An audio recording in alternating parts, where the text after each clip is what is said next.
The first boy to ever break my heart was not human. Luke Skywalker was a duck. My mother adopted him and his brothers, Michelangelo and Fuzzy Paul Stanley, because none of her kids had friends. My sisters and I were called into the living room. Family meeting.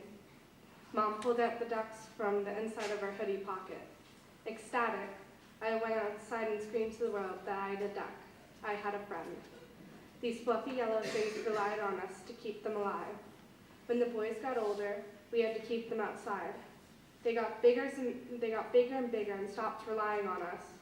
They could take care of themselves. The babies grew up. Luke wouldn't let me hold him anymore.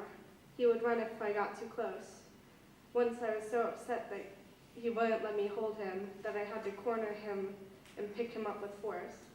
I cried when he was being cooperative in my arms. He looked like he loved me. Luke got nervous and scratched me, ran off with his brothers. As blood trickled down my arms, I cried my little heart out.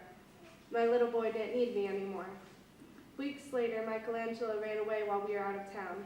We cried for hours and went to look for him. Nothing. Days later, I woke up by my younger sister in tears. Fuzzy was gone too. I went to check on Luke outside. He lay in solitude under the family car. It was obvious he was upset. I made him a special salad, even chewed it up for him and spit it out on the plate, but he was too depressed to eat. When we finally had to use the car, he chased us down the driveway frantically.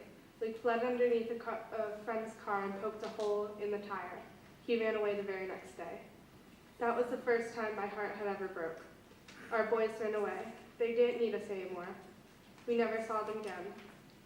Years later, I still think of them often and feel a type of empty sadness deep in my heart. There's a hairline fracture from the boys etched in my heart. Maybe this is why parents hate it when their kids grow up and move away. Thank you.